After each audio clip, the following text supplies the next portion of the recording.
This is a horror game podcast. It is meant for mature audiences. It may contain adult language, violence, and sexual themes, as well as shocking revelations. Viewer discretion is advised.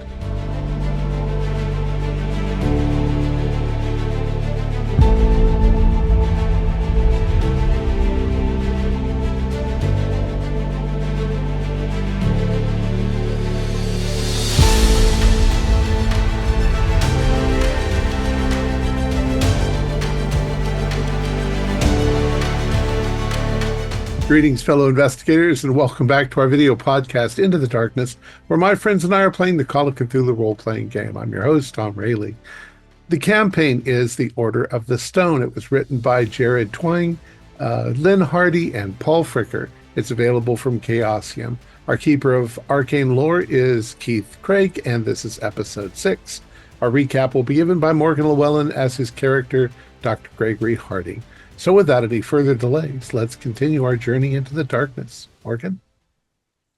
Thank you, Thom. The body is a beautiful thing. And I'm not referring to the beauty of the exterior, that beauty of the skin. I'm speaking of something deeper. That inner beauty, those organs and internal structures that compose the form. All of that beauty underneath calls to me. It wants to be seen. It is waiting for me, waiting for my knife to free it. Very few people appreciate this particular beauty, preferring the insides to stay, well, inside. They don't like that breach in their sense of the world, their sense of what should remain outside of and what should remain inside of the body. I hope that Goldie would start to understand, but she let her repulsion towards the fisheye get the better of her. It's like modern art, in a way. It shocks you at first, but the more you stick with it, the more you begin to develop an appreciation. I remember my first reaction to Cubism, but in time it has grown on me. I'm sure that dissection as an art form will come into its own in time. I've tried explaining all this to Dr. Cavendish, but he never listens.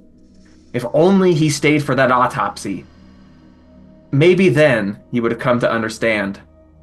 That said, I am trying to do what he suggests whenever I think his suggestions are reasonable, and that is why I'm starting to keep this journal of my thoughts. Supposedly this will help Eloy understand what is happening inside my mind, and it makes me feel like a character in a novel. I am still in utter shock that the community in Greyport were so willing to pass by the opportunity to conduct an autopsy.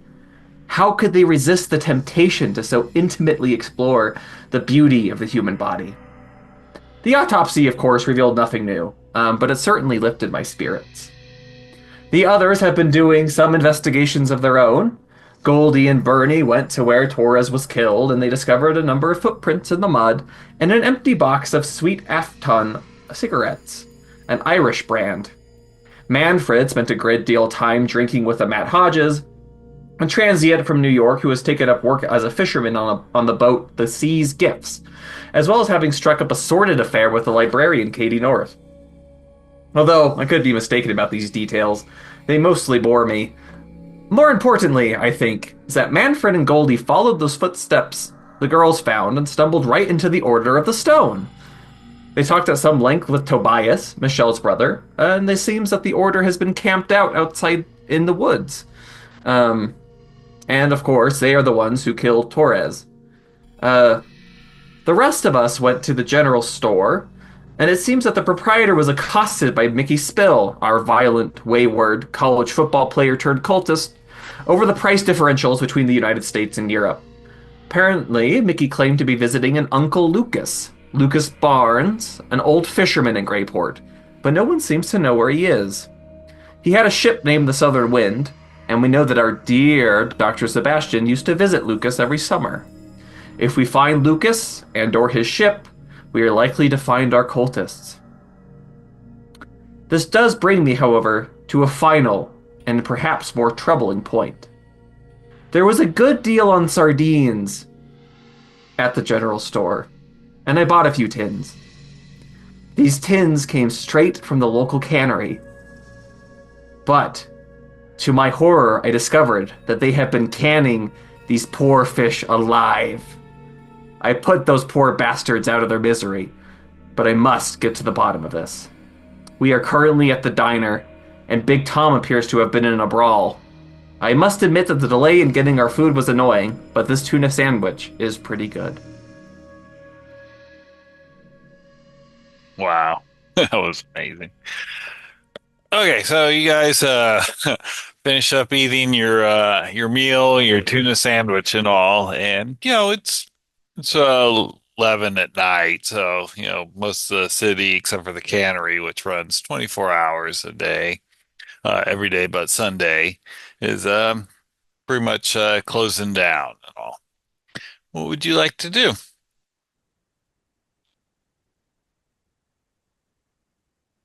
It's late at night. I think we should Think we might head as well on. get some shut eye. Yeah. Good. I have to say, Our, I'm a little Yeah. curious about going down to the speakeasy and seeing whether my friend from New York got the better of Big Tom or the other way around. Anyone feel like a nightcap? You have an incredible sense of stamina and energy, Manfred. I think I'm gonna choose the bed and breakfast. I well, think on let's decide on a time to meet in the morning.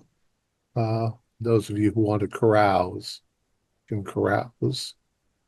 And think Say, about carousing. The nightcap is hardly a all night. say 9 or 10. Well, I mean, we're two to a room, so, and it's a small boarding house, and I assume she serves breakfast at 7 in the morning. She was practically falling asleep on her feet when 7:35. So Yes, I look forward to her breakfast. It's a little bit better than the quality here. I'm We'll see you. hoping. We'll see you at breakfast or shortly thereafter. Lovely. Shall we, Goldie? Yes. Anyone else? Bid you adieu. you I'll don't go feel with like that. there we go. That's the spirit, Bernie. Oh yeah, I'll never yes, pass up a chance. I feel rather faint. I think I will retire. Well, a Okay. snort might do you good. You look a little pallid. Oh, it's I don't know what it is, honestly. But sleep will do me some good, I'm sure. Well, we'll see you with some black coffee in the morning. All right. All right. So, Goldie, Dr. Harding, and Dr. Cavendish, you guys are going back to the bed and breakfast and all. When you go in, everyone just give me a stealth roll because it's kind of like when you're a kid trying to sneak back in to not wake your parents up. Creaky floors. Yeah. Mm-hmm.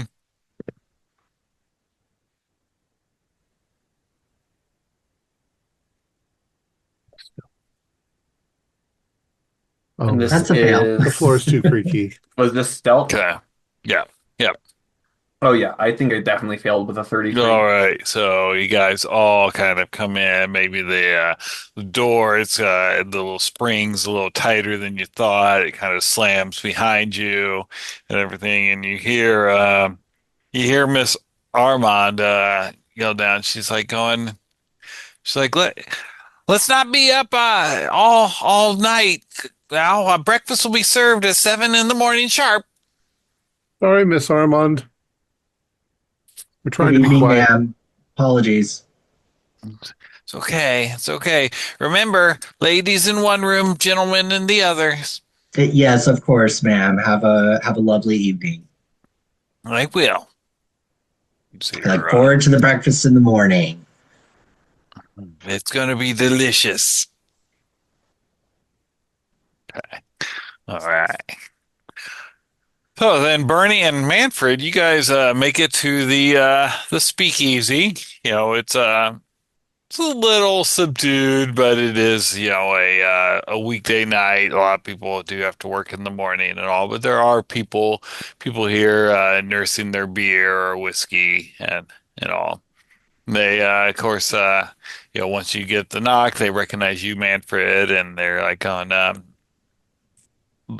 come on in." This is Captain Green. She's Oh, a tough salt, let me tell you.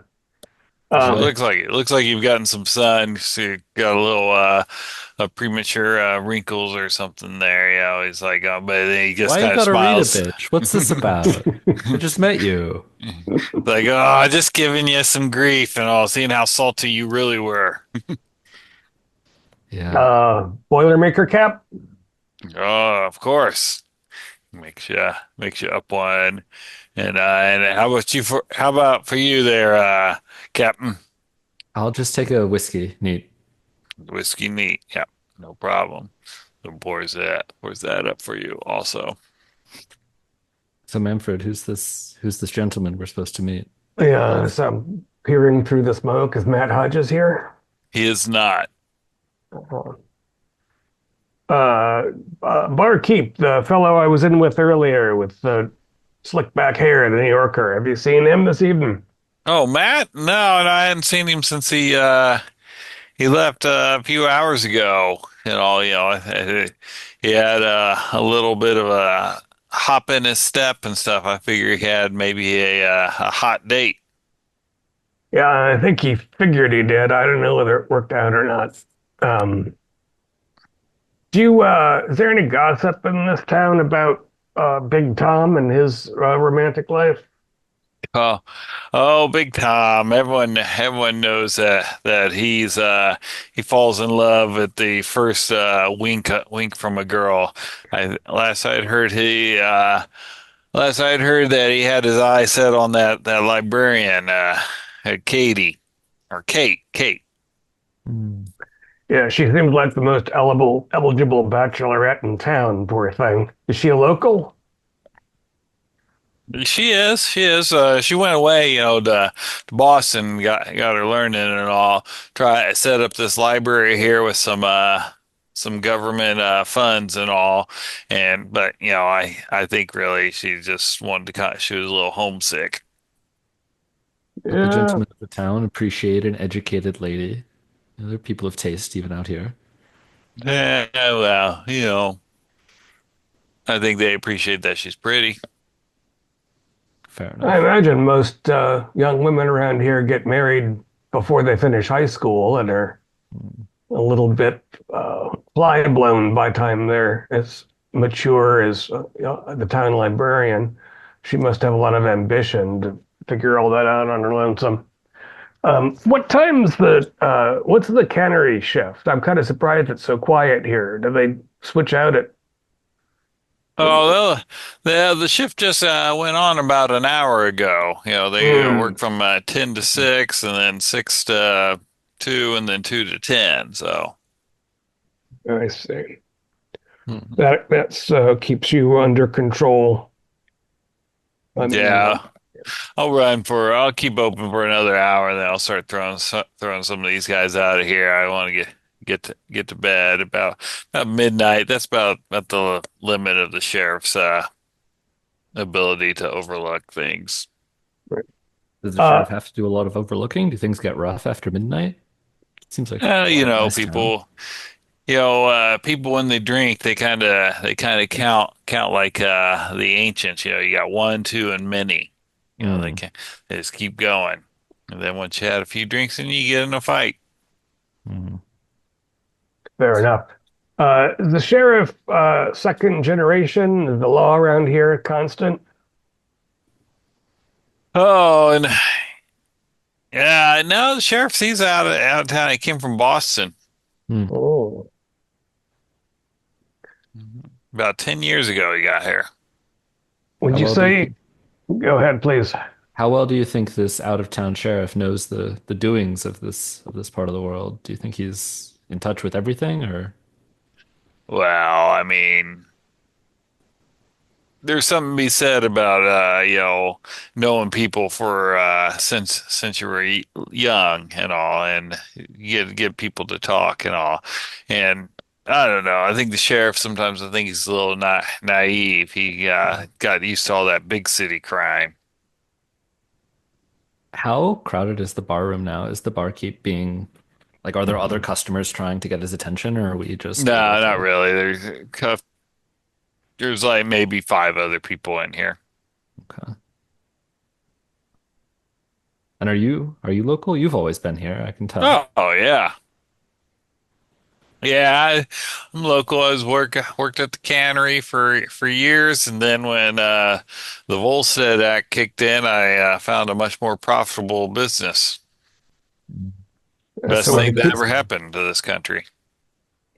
keep an eye out for opportunity.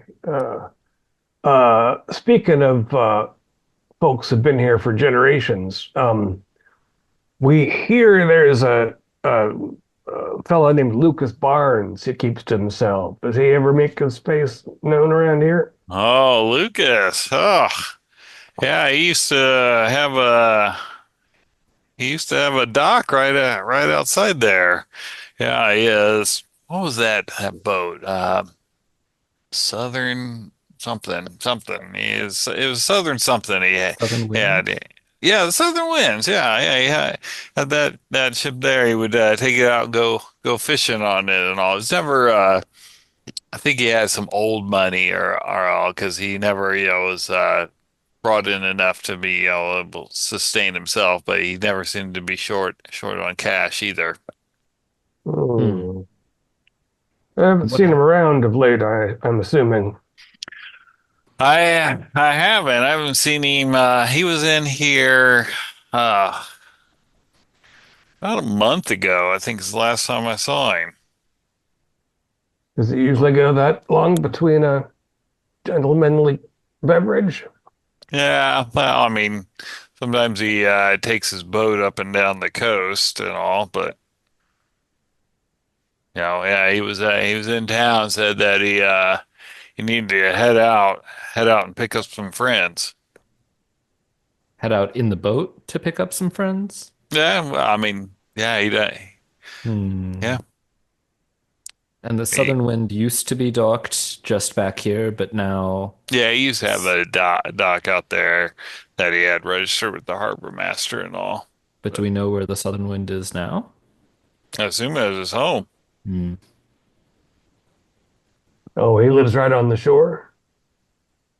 From what I understood and all, like, I mean, he'd have to, when he registered, he would have had to have, you know, put his address and everything. Sure. We don't want to. You've been what was your name? I'm sorry. I'm Bernie. This is my associate Manfred. Oh, Josh, Josh. just nice to meet y'all. You've been very kind, Josh. I would hate for you to think that we were prying into the private lives of anyone in this lovely town. It's only been very Oh, hospitable and he asking about other fishermen. Yeah, it was like, people dig probably a lot more than that. Hey, you think he's running around with someone's wife or something? You hear that all the time. I of course just take it all in and all. It gives me some entertainment to tell the missus when I get home. that's good. Well, I'm Well, glad. yeah, we'll not keep you then. Appreciate the nightcap, however. Shall we? Cheers. All right, guys, head back to the bed and breakfast. I want to take a lingering moment to just consider the empty space where the Southern Wind was once docked on the way Little, back. little stroll along the pier before we get back. Yeah, That just way, if the old biddy at the bed and breakfast interrogates us, we won't smell quite so much like whiskey. exactly. Give the smoke a chance to clear. Yeah. Okay. Um, so as you're kind of walking along, looking at the pier, you see there's one guy out there working on a boat. He's got one of the cap on. It looks like it's spent a lot of time getting wet, drying out again. So it's got a little personality and indentations in it and all. He kind of he looks up when you're walking by, but if you just keep going, he just kind of goes back to what he's doing. It looks like Bernie, you'd recognize immediately. He's just getting the stuff ready to go out in the morning and all. That way he doesn't have to do it, early on. Just take care of it. at night. I'll just give him a wave as we walk by. I do want to make sure that I remember the name of the vessel in his face so that I at least have a little more information. Okay. Let me show you his face Yeah, then. no need to talk to him. I don't think. That's what he looks like when he look good. Mhm. This guy. This is his Mhm. little Dur face and his little necklace. It's a nice Cute. necklace. Yeah. Uh, Bernary, those shark teeth. Are they shark teeth? They look like it, yeah. Looks like it, Manfred. I mean, some people find them on the beach, they get lucky. I don't know anyone who goes out and hunts for them, but I mean, you're the man of action. You're the worldwide hunter. Maybe you'd know more about that, Yeah. but The ship's name is the Sea's Gift. That's the name of it. yeah. I mean, sailors are a superstitious bunch, and when they find something washed up on the shore like that, they'll hold on to it. Yeah, I've seen people spear fish for shark, but that's Mm. more because they superstitious. They think they eat all the fish and make it harder for the fishermen when it's big ocean after all. The big ocean. No, we wish we could compete with the sharks. Cold dead eyes. And that's about there's noise from the cannery and smoke, and Yep. there's one, Mhm. and it looks like he was setting up what he's got a little like double masted thing, or is it was it a steam powered fishing vessel? Double masted. Yeah. Uh-huh. Fellow like that, is that you operate one of those things yourself in a fishing net, or do you need a crew? No, you need several people, one to steer the boat, you need people to operate the sails, others to operate the nets and so on. It's, I don't know, 6 or 7 people probably. Wonder if he's just setting things up on the owner's boat since he's out alone at night. He seems like a young fella to have his own vessel. Hmm. I think he's probably doing some last minute. I think it's at least plausible that he's doing some last minute stocking of supplies. Maybe there's some bait that they want to bring out, so it'll be fresh in the morning when they go. Maybe there's something they're having repaired that he's bringing back so that they can leave first thing in the morning. I suppose you've got a good weather eye. What with your Yeah, background? What do you expect we can look for tomorrow? I'll bounce my knees a little bit, look out at the sea, and I guess roll to see. Yeah, Or you yeah, think it's going to be, a decent day, maybe some wind coming in, but not a big storm or anything. yeah. Well, normally, Manfred, it should be a nice day, but we saw what happened out at the Champagne, so I don't make too many promises anymore. Yeah, with those lunatics on the loose, I suppose we Hmm. can't really rely on red skies at night and whatnot. Mm. Um, well, tomorrow morning, I think we need to find Lucas Barnes, so we might as well get some shut eye. Well, as you guys walk along a little bit further, both of you give me a spot hidden. Like sharks, we got to keep moving. Right. That's right. Spot hidden. Ooh, 99. It's dark out. Yeah. Yeah, I have 51. Do I want to spend 6 points of luck at this hour of the night out on the docks? Yeah, You see this guy loading I a dead body there's into the. Mm, there's something afoot up here. Let okay. me just peer a little more intently into the Okay. darkness. All right. Thanks. Okay, so you spend the luck. Okay, so as you're walking along, the piers they end, and then you've got like the outcropping of like a shoal or something that comes out, and Manfred, you see what looks like a body kind of got washed up a little bit on shore there. It looks like the waves are trying to pull it back in. But yeah, this definitely a person laying there. And if they're Oh, alive, hell. then they can breathe underwater because their face is down and the water just keeps coming over their head. Oh, hell, Bernie. Look down there. Whoa! And we'll start. Come on, Manfred, let's get him out of the water. Yeah. Um, do I remember that Big Tom's boots were muddy when he came in? I mean, he probably. Yeah. Yeah. So we'll hop down there and drag him up. Is it rocky shoal there or? Uh, Not really. More of a kind when you get down there, you know, you kind of worry that maybe it's going to suck your shoe off and all. Yeah, tidal silt kind of Yeah. nonsense. Yeah. Oh, hell. I So, wonder if the sheriff even, they're probably, no one's awake, right? They probably didn't even maintain that place all night long. yeah. No. Uh, you notice, Manfred, you recognize it immediately. It's Matt Hodges. Yeah. Hmm. That's the fellow we came to look for, Bernie. Well, we found him. Yeah. How's he look in terms of injury? His face is quite swollen. His nose is caved in, and he looks like he took quite the beating. You Is know, he breathing? no. No. Okay. Poor son of a bitch. Up to no good, but I don't think the librarian did this to him. Uh, let's pull him above the tide line and go and see if we can wake somebody up of authority. I don't want to leave Sounds him like for the gulls. no. It sounds like the sheriff's pretty useless, though. You heard what the barkeep. You heard what Josh says. He goes off duty at midnight. So I guess we could go find him and knock on his door. Yeah, I mean, the little town hall might have his address on it for all I know. Somebody's got to do something if there's a ruckus at 2 a.m., right?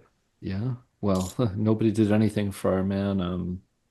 Was that the guy who was killed? Hodges, Matt Oh, Hodges. no, He, no, the other guy before who was killed in the field. oh, yeah, that's right. Not much of an investigation. Uh, A Taurus. The Taurus. for poor Marco Torres. Mhm. And So it took me and Goldie about a half an hour to find the murderer, so the sheriff's not exactly useful, but he's the one who's got to file the paperwork. that's true. It's true. And we don't want anyone thinking we did this. That would Yeah, be sure. terribly inconvenient. Yeah, I was just in the speakeasy asking about this guy. It would be unfortunate if somebody got the impression that I'd offed him. In fact, we might as well go back to the speakeasy and ask him how to talk to the sheriff. That's an excellent point. Okay. All right. So when you go back to the speakeasy, they're putting the chairs up, and and they when you knock, they're like, oh, so sorry, we're closed. Yeah, we're not here for a drink. I'm afraid we found Hodges. He got his face knocked in and dumped in the ocean. What? How do we wake up the sheriff?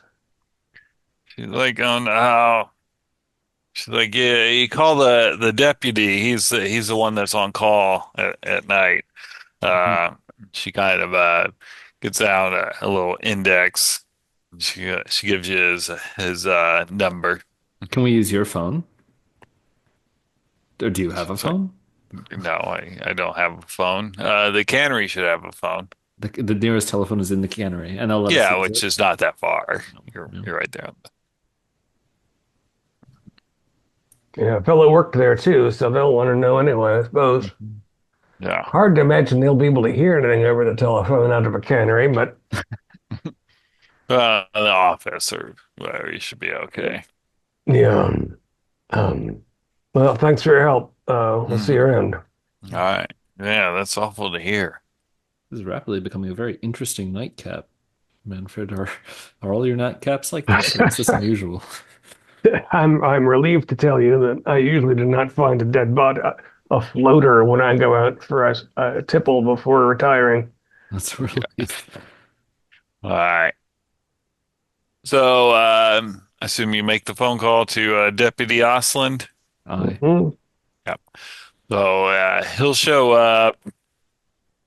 He'll get your names. He'll interview you. Uh, assume you're going to tell the kind of the story that of what actually happened. Well, yeah, minus the speakeasy, Yeah, uh, yeah, yeah, yeah. out for a walk after we ate late because Big Tom wasn't in the diner when we came for a late supper. Oh, that's weird. Tom's always in the diner. Yeah, he'd banged himself up a little bit out for a run, he said. Hmm.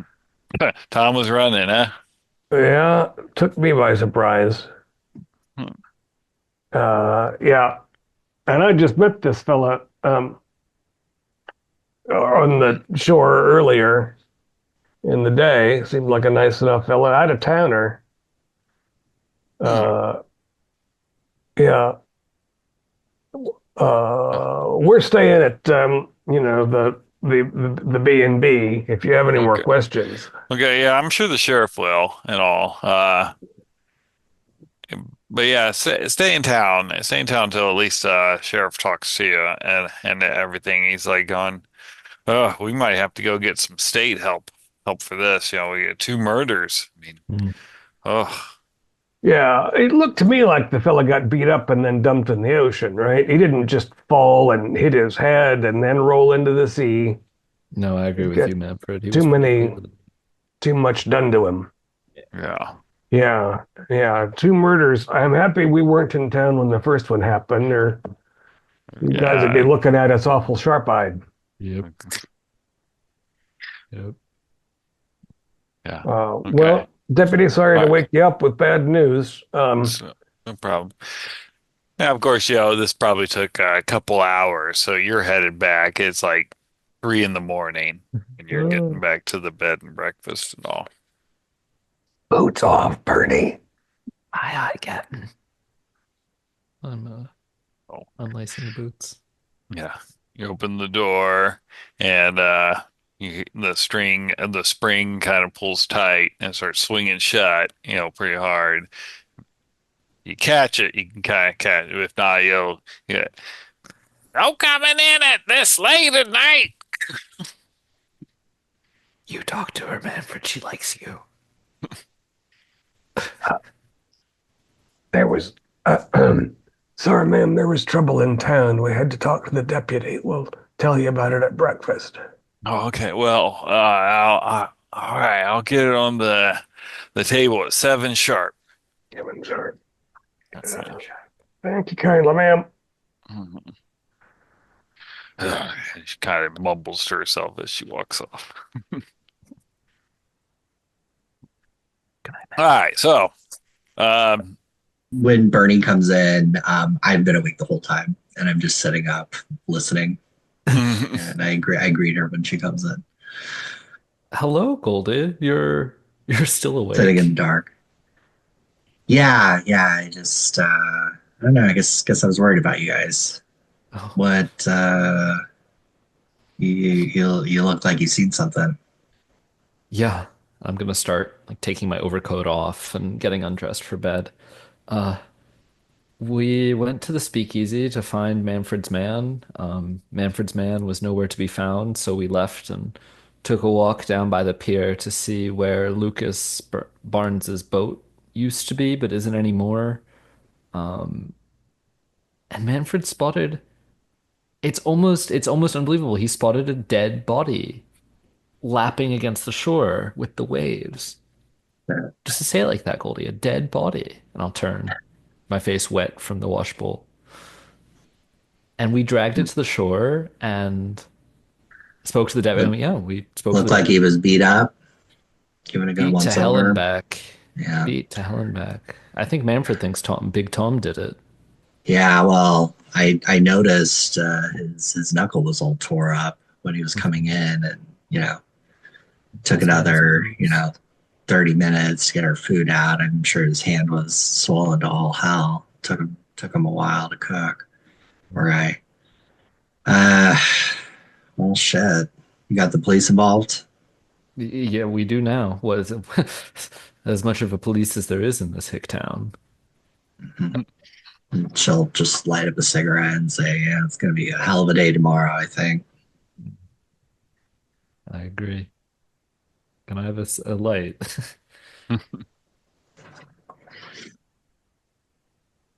Okay. All right. Well, morning comes faster for some than others. They got a full night's rest. And does everyone make it down for breakfast? Yeah, I'll be down bright and early. Okay. I'll wake up in Yeah, Gold does. You Oh, guys must have drank a lot. Your eyes are really red. Dr. Harding, how would you tell if someone had fallen into the sea and died of drowning or been killed and dumped into the sea? It's just a very. I'm glad that you're taking an interest in this, Bernie.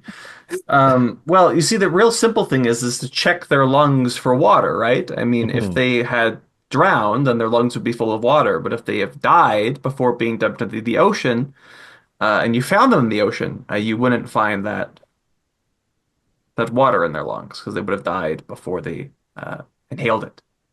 Mm, very wise. The lungs, Bernie. The lungs are key. Lungs are key. Why do you ask? Well, we may have an opportunity for you to put that knowledge into practice. I'm listening. Manfred found then the it. swinging I'm door looking around to opens. make sure. The swinging door she's opens not and here. Miss Armand comes in and she's got like this tray that she's rolls over. And it's got like bacon, sausage, eggs that are of course been fried in the bacon grease Yeah. and everything. And she's like, oh.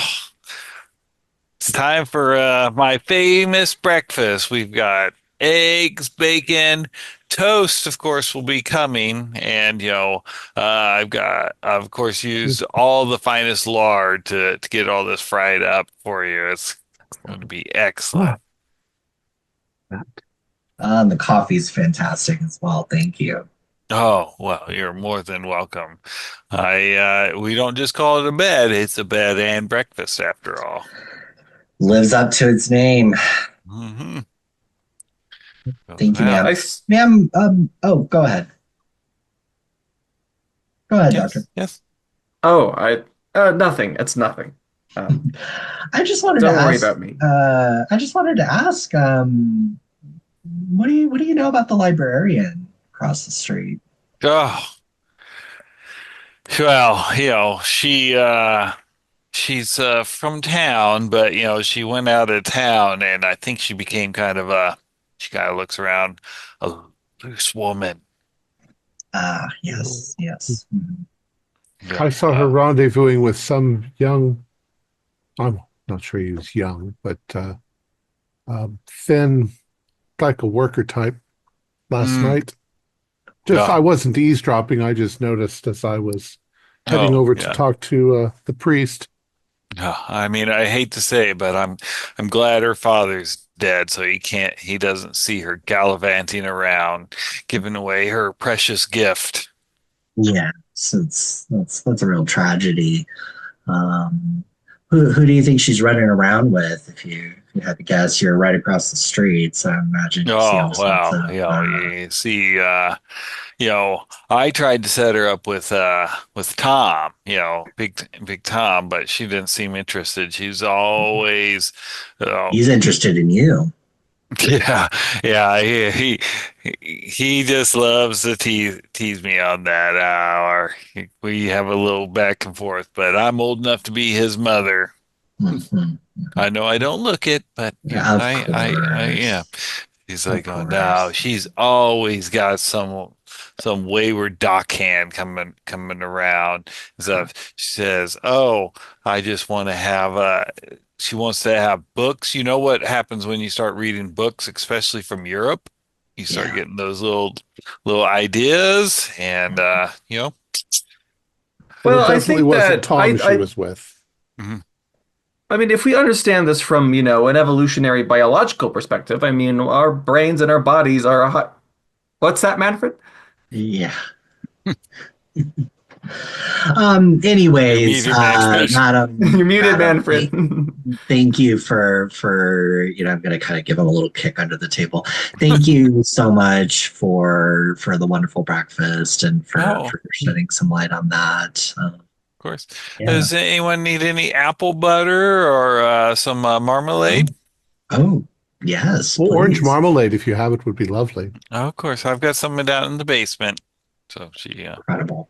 Thank you so much. And as she shuts the door, I'll say, so uh, we're thinking it was Tom who busted up our fellow in the surf. Oh, wait, I'm confused. You were asking about uh, how you tell if somebody's drowned or been. You Yeah, didn't say anything about a body. we have a second murder. Uh, Oh, apologies, Doctor. uh, I forgot that you didn't realize this. The girls had a Bernie little and- conversation last night. Yeah, Bernie and I walked onto the pier last night and found my acquaintance from New York City beat up real good and dumped in the ocean. Well, And Describe the man I saw. Is that Hodges? the dark hair slicked back. That was our it's man. it's a damn shame. Do you think that the sheriff and the deputy are going to need some help in determining if whether or not Mr. Hodges was drowned? I certainly encourage you to look into it, as we are not tremendously impressed with the local constabulary so far. Well, nor are we impressed with the fellow at the morgue. Right. Seems like a nice enough man, but people keep saying nothing ever happens here, and yet 2 murders in space of a week. Well, the question is, Tom came in flustered, lying, muddy boots, bloody knuckles. He's in love with the librarian. You saw her smooching this guy. I don't figure Big Tom for a murderer, but he's certainly going to hang for it unless we figure something else out. Psychology, I mean, you were correct about the animal kingdom. Humans murder each other over their mates, and a love triangle wouldn't be that unusual in this case. Although I do recommend that we don't get into evolutionary biology in front of Mrs. Armand. But it's unless we want to get our apple butter this is cut off. as far as the. I mean, this is basic scientific knowledge. The fact that a young mammal is driven by sexual urges shouldn't be anything to be confused or concerned about. I'm not Yes, sure she would Dr. even know the Harvey. terminology. Quite right. Of course. And She it's wouldn't also even know the not- terminology. We're not here to solve every murder that happens in a small town. We're here to prevent the release of It does, but even you, Mystery, must admit that it is a little outrageous for 2 dead bodies to be found within a week of each other. It sounds like the Except- love triangle is a perfectly plausible explanation for this. I mean, for all we know, I mean, let's forget that we know very little about what's going on. If Tom was a member of this cult, then he could have sacrificed the man and threw his body away. We've already had it happen once. Well, it wasn't the cult that killed Torres, though. It was the Order of the that's Stone. true. about I that don't know. time, you hear the front door open and some heavy steps, and you see the sheriff. Sheriff come in. He's like going, just in time for some bacon, I see. Sure, Sheriff. Good morning to you. Good Please have a morning to seat. you. And then Miss Armand comes up and she's got some apple butter and orange marmalade out of the fruit salad. She's like, "Oh, Sheriff, it's wonderful to see you." And all, it's like he nods at her, and she puts the marmalade down for you, Dr. Cavendish, and she's like, "I brought some apple butter too. It's quite good." Don't mind if I do. Mhm. So, Sheriff, do you want to enjoy some breakfast and then have a conversation, perhaps outside of the bed and breakfast, so that no delicate sensibilities are stirred? sure, why not? Why don't we have a little to eat and all that. Besides, Gail's fried eggs are quite well known here. Yeah. Hmm. And is the breakfast really all that good? It is very good. I mean, it's like reminds you of like Country. Yeah. yeah, reminds you kind of what your grandma would have made and all. Unhealthy. Yeah, exactly. You can feel the Country years cooking. Country disappearing cooking. for you. Good. Your heart starts screaming from all. Yes. Who needs one, honey? Once the sheriff and Manfred are going outside, and I'm assuming Bernie, are you going Yeah, out with I'll them go as with well? them. Okay, just Mhm. because you witnessed the Oh, I body. saw the thing. I am gonna kind of pull Widow Armand aside and just ask, excuse me, Widow, is the library open today? Uh, well, it should be in the afternoon and all. She'll typically open it up then and all. She's like, Okay, "We fantastic. hmm Oh, what were you gonna say?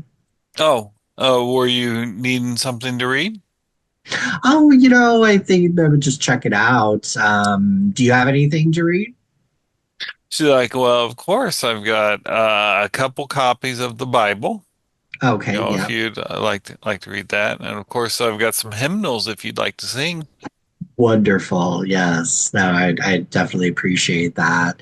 Um, yeah, I'd be curious to learn a little bit more about the town, and I'm sure the library is a good place to start. Yeah, yeah, I mean, she should have some books on that and all. If she doesn't stock those, then Uh, let her know that I'm disappointed. Do you ever go to the library? Oh, no, I have all the reading I need. There's Yes. 66 Okay. books in the Bible. Oh, yes, yes. No, it's the greatest story ever told. Exactly. Yes, yes. Well, thank you. Thank you, and thank you for the breakfast as well. No, more than welcome. It comes with the room, of course. So, yeah.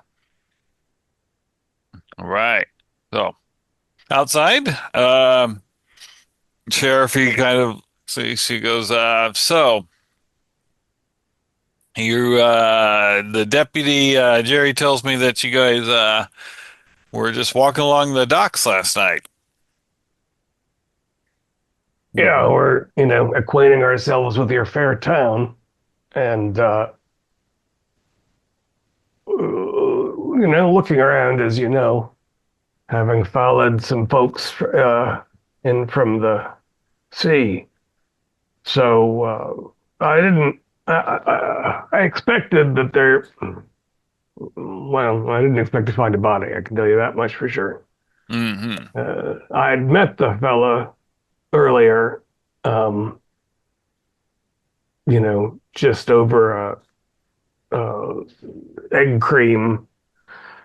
Down by the shore Right. there. Of course. Yeah. Just Uh, like a little milkshake. yep. And it seems an awful shame. And also, it seems quite remarkable that a town like this, that probably hasn't seen anything more than a bar brawl in a decade, should have two killings in such a Yeah. short period. Mm. Yeah. I mean, what he was doing out in the ocean for that boat to hit him. I For the mean, Uh, boat? it seemed like, yeah, I mean, surely it was an accident. But a boat? Hit Yeah, what? you get hit by a boat that break your nose like that, cause a lot of damage. But how could this guy have gotten in front of the boat to what? Well, that's And, why we're investigating it, right? mm, I think it's yeah, good to have multiple You hypotheses. have you conducted an autopsy? Oh, you're the autopsy guy. I heard about that and all. No, I have not. That's the ME's job. The ME is the one that would conduct the autopsy, and it's obvious what killed him. He got hit very hard in the face, and it's probably be he was out, fell into the water, probably was drinking too much, egg cream, and yeah. one of the boats were coming in and just cracked him good. Yes. Well, so are you asserting that it was the boat hitting him that killed him or him drowning that killed him? Oh, I would imagine that the the boat would have killed him. Probably maybe, caused traumatic injury. Well, we could Maybe find out knocked the him, maybe extent of knocked his. him, could have knocked him out, and then he could have drowned in the water. Then that's not Well, unheard of either. we could determine the severity of the wound to his face if we conducted an autopsy. Yes, we could. And then, we could also determine the severity of the wound by cutting his head off also. But, like we can see the wound without cutting him open. Sheriff, do you think there'd be any cause for charges if the boat operator saw that fella get bashed in the head and didn't stop to try to assist him? Or Well, it I being mean, probably late at night and all? well, probably if it was late at night, I mean, you hit something with a boat, especially, you probably wouldn't even notice it, to be honest with you. Yes, you would. Yes, You you would? would. That guy's face was mashed in. You would absolutely sense that kind of impact on With anything. the I mean, how big are these waves? fishing vessels? It get 12 people on board. But like 40 feet at most. And that guy's face was mashed in. I think Mm, if he, as you suggest, the bow of the boat had plowed right into his face, someone of on board course. might have noticed.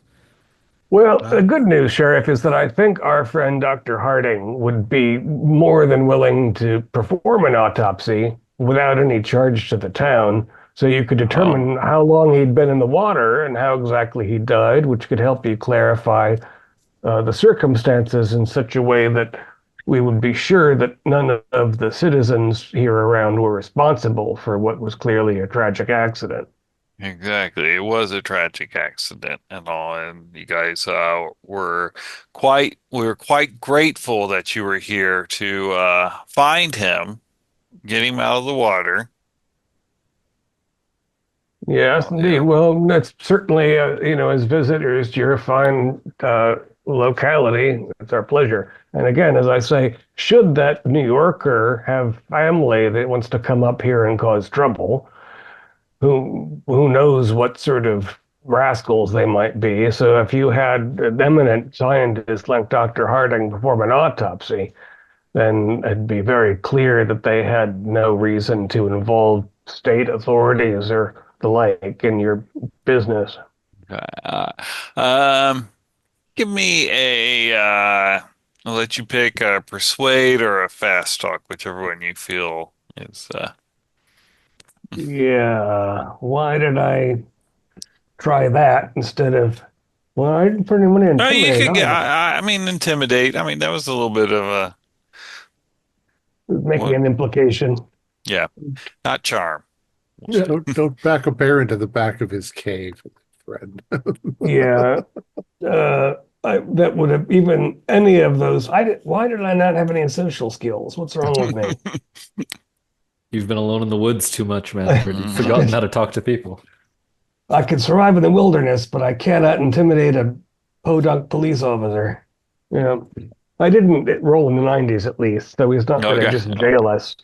No. 63 over 15 is not going to I don't have that much luck to spend. Goes, well, I appreciate your thoughts and all, but you know, around here, we tend to just get things figured out without chopping up and desecrating our dead. This was a local man, whereas the last man, that doctor, is that correct, Harding? Dr. Harding? Yes, I am Dr. Gregory Doc, Harding. what Dr. Harding did, it was he wasn't local, so it was okay. Now, all Well, you guys can give me a psychology roll. Oh, I don't need a psychology roll. He's a cultist. Well, he's definitely not letting anybody Yeah. that his town is bad or that He's not he's not local, doing his right? job. Oof, 94 over Yeah, 10. I got a hard on that.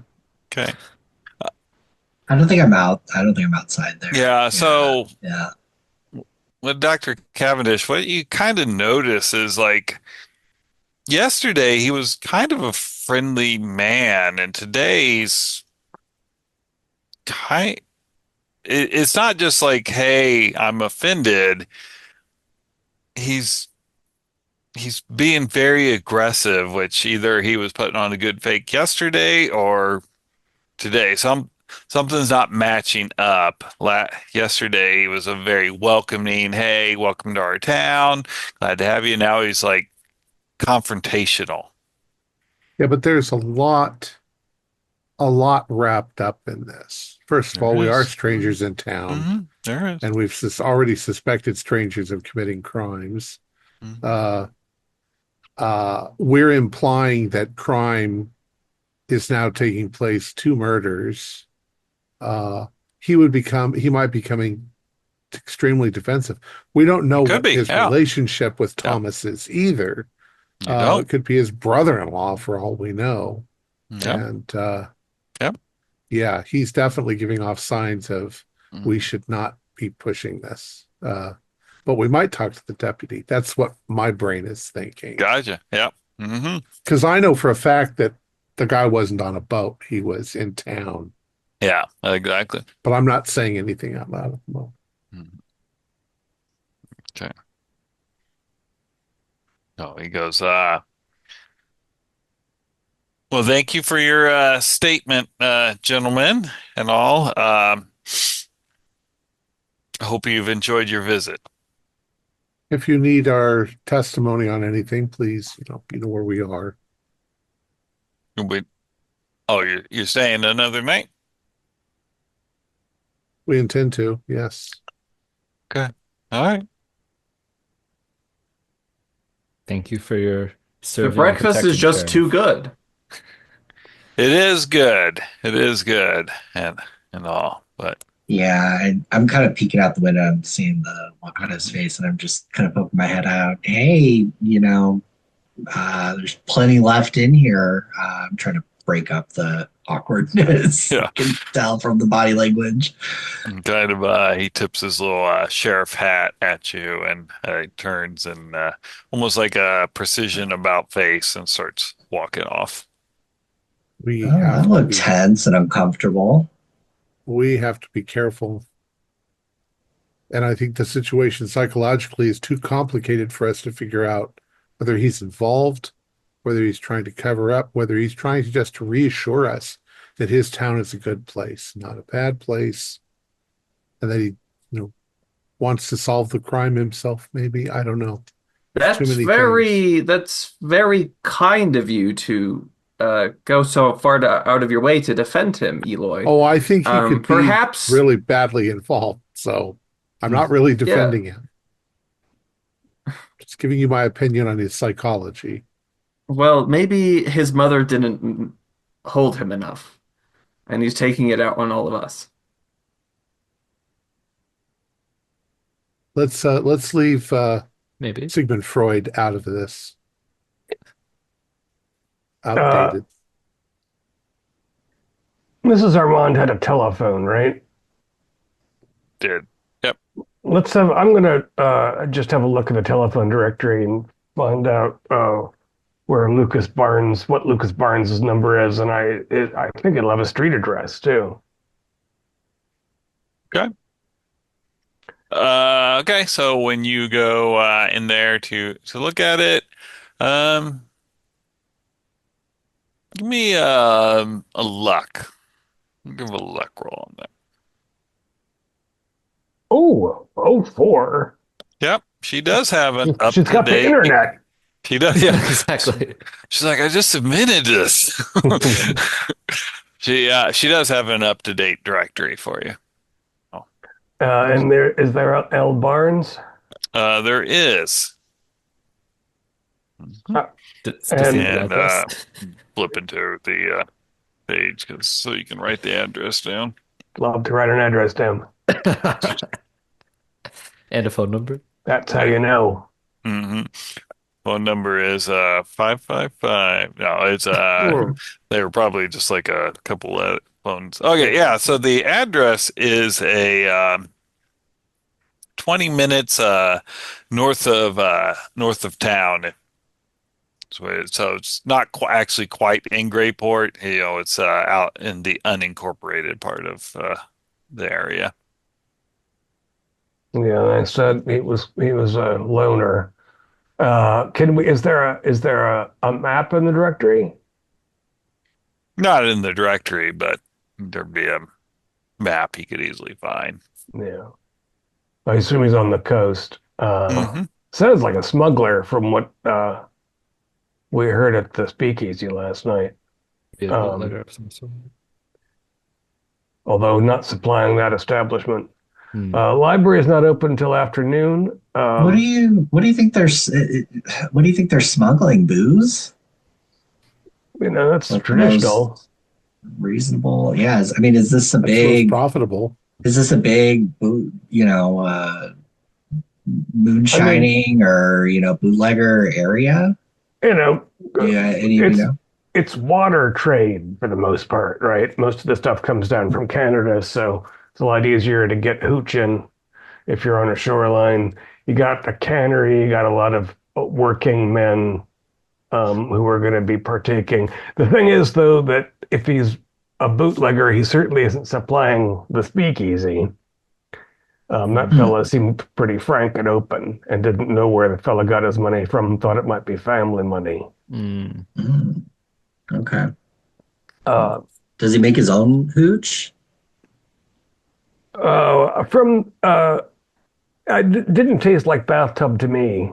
I think it was No important. trace of the Drake leg. Okay. So if the Well, library doesn't open until afternoon, I don't Yeah. particularly want to interrogate Big Thom.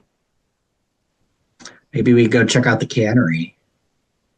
What did anything stick out about the cannery and went to use the phone last night? No. It's loud working class place. Yeah. There Yeah. there wasn't a statue of Dagon on each side of the door. No. It's a statue of Were the like sardines in fact dead when they went into the cans? yeah. I mean, I assume their heads are chopped off, and The sardines were alive, goddamn you. Alive. What was that, Doctor? There's something wrong with the cannery here, Goldie. When I opened my sardines yesterday, they were still alive. Were they in What? water, oil, or mustard sauce? Tomato sauce? Tomato, yeah. mhm. Poor bastards. Poor bastards. I'm gonna rest the back of my hand on Gregory's forehead. Does he have a fever or anything? Is he sweating? Or his eyes dilated? No. He seems fine. So My first friends- question. Well, yes, sir. I find myself at odds. Being in a professional position, I think that I need to speak with the deputy and tell him that I saw Hodges at the library shortly before he must have been murdered. Simply because it's illegal not to turn over the information to the police. I'm also afraid that if they're somehow in league with the strange things going on, I might be putting us into danger by doing so. But I don't know what to do. Well, if it makes you at all comfortable or more comfortable, Doctor, I'm more or less turned Thom in to the deputy when he came to see the body last night. Explained that he came back roughed up and muddy. Everybody knows about him and the librarian. I imagine people know about Hodges and the librarian. It's a small town. So if you're feeling particularly pressured in that regard, I think you can be at ease. Well, and I did tell Mrs. Armand, uh, I brought it up at breakfast before you told me there was a body. I think I guess we'll just let it go for now, I hope. I mean, this. I mean, I don't see what she fails to see, obviously, because I mean, sex is such a powerful motivator. Uh, Um, you know, Doctor, it led to Thom It's killing the thing is, Doctor Matt Harding, Hodges, and that the reputation we understand Diner Thom to have is that he's always crushed out on one bell or another, and yet there has not been a rash of homicides in Greyport over the years. I think the fact that we know that there are some absolute lunatics who are murdering, sacrificing, and lurking around at Uncle Barnes's house, and there's a sudden death is probably more to the point than a cook with some bloodlust. So either Thom actually did just break and kill this guy, or Thom is somehow in league with the cultists, as was Matt Hodges, and they're killing him for similar reasons that Mickey Spill killed Torres. Or there's some miasma influence in the air that's causing him to be a homicidal maniac like we saw in the Champagne. Mickey still didn't kill Well, Torres. Mm. The Order of the Stone killed Torres. yeah, Mm. exactly. Mm. Exactly. That's what I was going to bring up is that the only other murder here was committed by people supposedly committed to killing the cultists. Apparently, it's just been a cultist that's been murdered. Who knows? Mhm. Maybe this guy that you found beat up is was one too. Mm. But Bernie does bring up a point that we should bear in mind, and that's that everybody on that ship that you were on murdered each other. Maybe there is some sort of miasma in the air, as you put it, caused by these cultists. We should monitor. I mean, two murders. I mean, even the fact that the Order of the Stone murdered that man might be something that they wouldn't normally have just overtly done. But there is something in the air. I'm almost You, wanting to talk to Thom and seeing if I can get him to confess and turn himself in. But I'll that's stick with our problems first. And Hmm. well. My reckoning is that since the sheriff wants to sweep this all under the rug, what we want to do is get Dr. Harding to talk to the ME and get arranged to perform another autopsy again, despite the fact that the sheriff doesn't want that to happen. Because I want to be darn sure. We saw the obvious injuries of fist fight, but possibly also time in the water on the corpse. We didn't peel him back and find out there wasn't a knife wound in his chest, for example. We don't know. We won't know exactly how he died unless we get a legitimate autopsy, and the only way that's going to happen is if Harding does it. another possibility. I'm mystery novel being in my mind. You guys mentioned the idea of smuggling some sort of thing in. In which case, could it be that the sheriff himself is aware and is trying to, how did they put it in that novel? He's On the trying to take. find he's trying to find the ringleader, and we're interfering to the point where his whole operation could be wrecked by our Yeah, you have a very optimistic I, worldview, Dr. I do. Cavendish. I He believe speaks people are your generally good. career. I do believe that people are generally good, but You're the psychologist, Eli, so I don't want to tell you your job, but I think the sheriff is too dumb to pull off what you're suggesting he pulls off. perhaps. Maybe he's very Or subtle. extremely shrewd. We Exactly. don't know him well enough. We don't know him well enough. But that's the thing, right? It's he's one or the other. He also left a dead body in the fields, in pretty much plain sight, um, for who knows how long. That seems it seems very very strange. I just had a strange thought here too. What if what if there aren't any cultists? You Well, if mean there aren't other any than the cultists, then we're here for no What reason. if Torres and all them, what if they aren't the monsters that we painted them out to be? Maybe they escaped from the ship, right? With the being and trying to find some way to destroy it. We didn't actually destroy this beast. It's still alive at the bottom of the ocean. Yes, like a sardine in a can, Dr. I, I, I wasn't there, so I can't really speak to that. But you might as well say too that the Order of the Stone. How do we know that they're the good guys and not the bad guys? Is that what you're saying? Exactly. They're the only Hmm. murderers here that we Goldie, know. you don't remember that our friend Michelle warded off these tentacles with that symbol of hers, and there was a man carrying a sack of human body parts around. All of this is it the breakfast has gone to your head?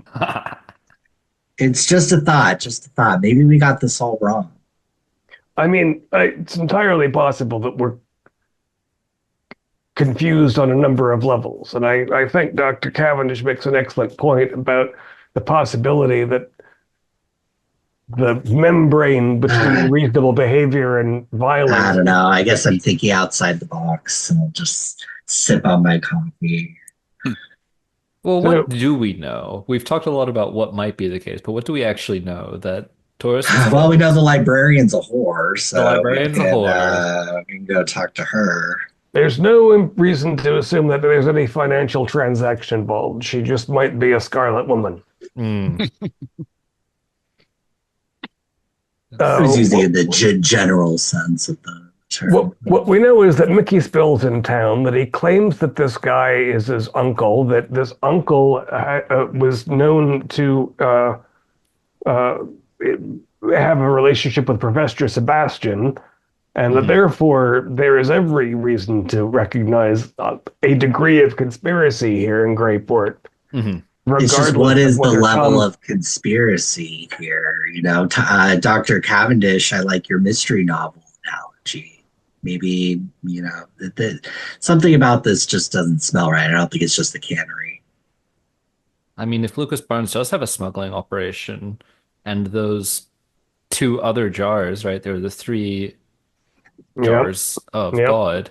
One of them is at the bottom of the ocean, and if the other two were squirreled away on the other lifeboat, by now they could be God knows where. If Lucas does have this kind of smuggling machinery that he could use to, I mean, what's a jar among whiskey barrels? Well, We've smuggling also slash made occult interactions with Dr. Sebastian. Yeah, exactly, we've exactly. we've also made a slight an assumption. We've assumed that the person who is referred to by the grocer is Mickey Spills. We didn't have any way to verify that. We didn't have a photograph Mm, to show the man. He just said a big college age looking fellow with muscles. That could describe any of 1,000 people in the area. We don't know, but we are assuming that there this could be is also nothing very here. true. The Regard, Order of you the know, Stone.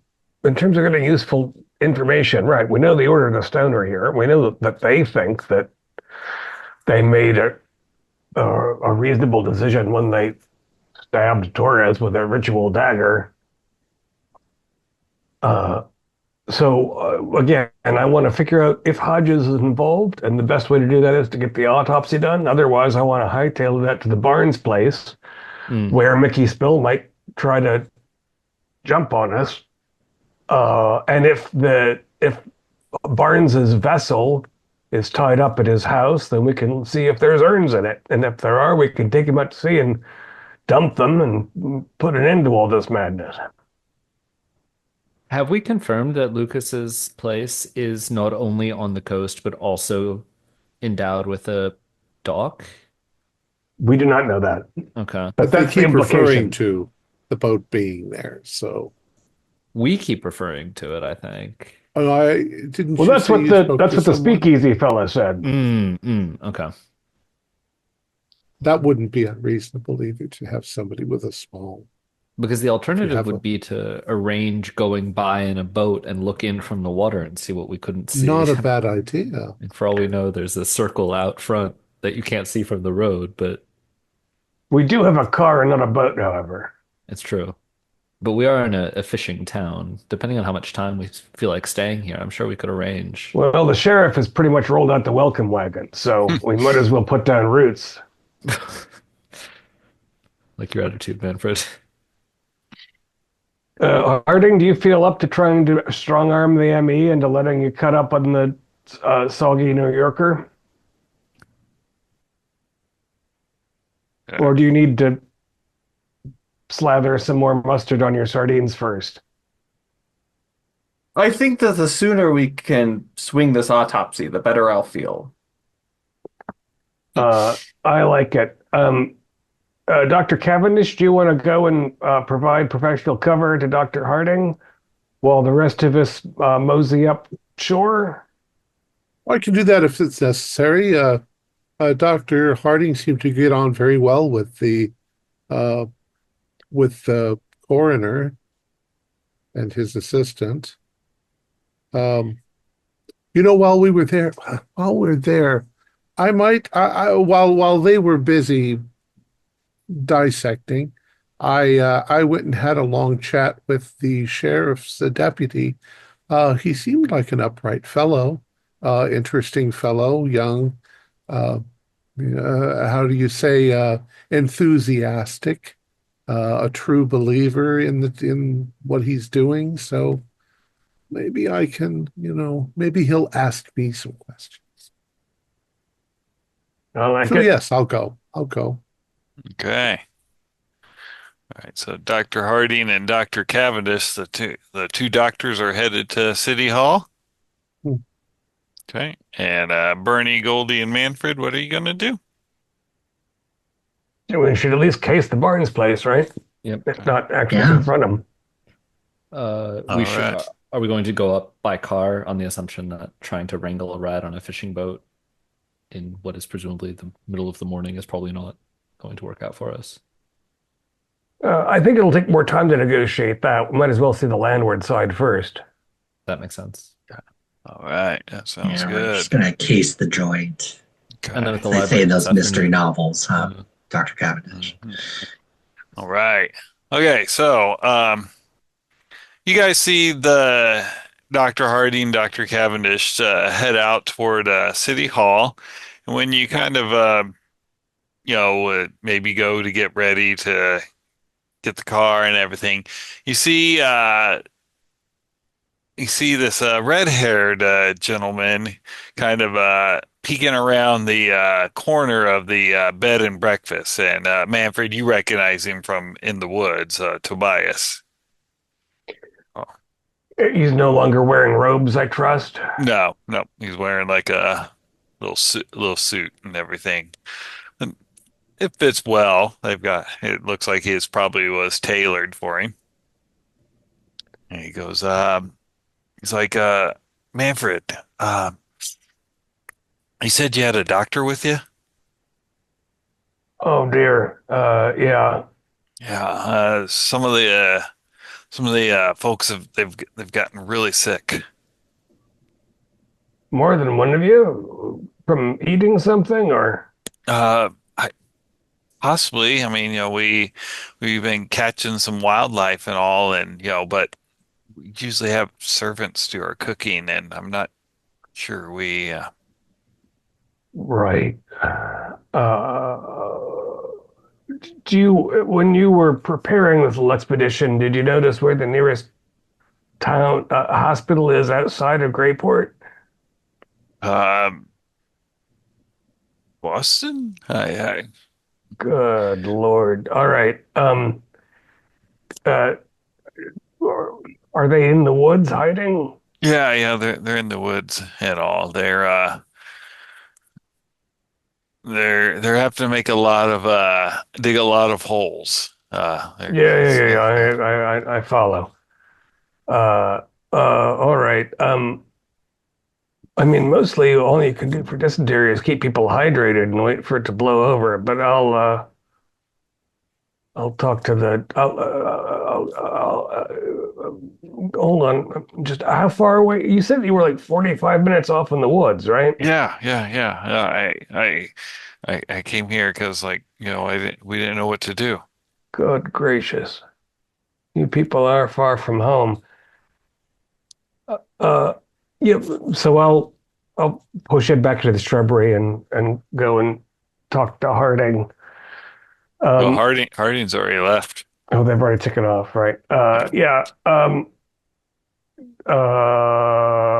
Yeah. So, what have you been cooking for yourself? Oh, we caught like some squirrels. I got which I didn't want to eat, but we got this a deer, and we were cooking it, and maybe we didn't cook it enough or something. I mean, it tasted. I mean, I like my steak raw, like a little tartare and all, but Uh, Bernie, Goldie, Miss Holiday, come join us, please. Yeah. I come trotting over. So, What seems to be the problem? Tobias, this is Captain Green. She's one of the only survivors of oh, the incident on the Champagne. Well, thank you she for helping my sister. didn't start out there. You can see the family resemblance, Bernie. Mhm. Um, so these young folks, in addition to having a quasi occult supper club and being accomplices in murder, have also apparently sickened themselves eating undercooked meat in the forest. Uh, I figure we ought to just fetch them out and drive them up the coast to the nearest public hospital and then wash our hands of them. Yes, that sounds wise. And I'll just, kind of comfort them a little bit. Yeah, I think it might be wise. We have different food regulations here in the U.S., so it's a little Oh, well, be a we little tougher. You got to cook your meat well. yeah, well, like I was telling Manfred here, I kind of like my steak raw, and I thought the deer would be okay raw too, but oh, my stomach. Oh, How many of you do are you, there back there in the woods? there's 8 of us. Do you have an outhouse or someplace I can go quick? Yeah, it's right over there. I'm just gonna point. Yeah. Yeah. I hope the widow Okay. Armand is all right with. What do you think is going on here, Manfred? These guys clearly don't know what they're doing. Uh, that's my impression. Yeah, I think they're just. I think we've got saddled ourselves with some real idiots. Hmm. Stupid as they were able to kill a man. And find him here in this town. Yeah, yeah, and get away Strange with it. magic. Although it certainly helps if the sheriff would prefer to just ignore uh, violent death. It's true. He comes back. Oh, sorry about that. Yeah. Oh, So, did you bring the others closer so they could be evacuated, as it were? oh, Right. don't say evacuate. Uh, Yeah. They're just in the copse of wood over there. Well, and how much money did you bring over for this expedition? Oh, we have plenty of money, but Yeah. Well, here's what you're going to do, Tobias. You're going to go to the general store, and you're going to call the nearest taxi service, and you're going to have them drive you up the coast to a hospital where you could all get rehydrated and figure out what the hell else is wrong with you, because we're not equipped to treat you under the circumstances and keep you hidden, since after all, you are wanted technically for, what? Oh, yeah, I you know, understand. You did kill that guy. I don't have to talk about that. No, right now feel like I'm being stabbed in my stomach. Oh God. yeah, I had that in Borneo. It'll make you want to die. But you don't want to die, so let's just get yourself a Just reasonably and large here in station wagon. America, you just dial a zero, okay, and they'll just call for medical help. All right. They'll connect you with a doctor or something. All right. Thank you. Kind of wipe some sweat off, and he starts walking, toward the general store. Then he stops, and he's like going, "Oh," he's like, Mich Michelle said I should give this to you. She said that you did well with the other one." And he pulls out a sheet of paper. She goes, he's like, I don't think I'm going to be able to use it except for to keep myself clean. I don't think he's like, Understood. And it's a sigil, I'm guessing, similar to no, this is like a scroll. scroll. Okay. Hmm. All right. Well, we got some reading material, but I would like to, of course, check out the library later on. Um, Yeah. well, we were going to go investigate Lucas's place. No. Yeah. Let's have a quick look at the scroll before we take off. I don't want to take it to Lucas Barnes's place in case they take it from us, and it might contain useful information. So, Right. Okay. Give me an English roll. All of us? Whoever's looking at the scroll. Let's go. I try. I didn't learn it last time. Ooh, I think that's a success. 20 is a hard for me. 96. Mine's a What's hard your too. third 90? Yeah, I'm doing terribly. Wow. All right. So, this scroll, what it talks about is how the creature Agron Thoth, the druids were unable to kill it, but they did construct a spell to help fight it, and on there is a spell called Flame of the Ancients.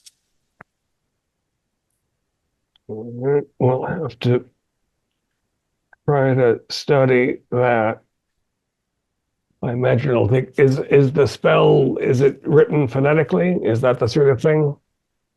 Yeah, A bunch of nonsense looking words? yeah, exactly.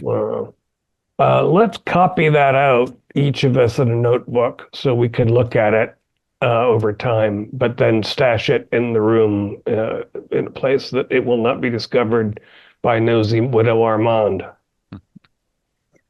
Bernie, you saw those sigils on the boat, right? You saw what we were putting down on the bulkheads. Yeah, I did. Is this where that came from? Another scroll like this?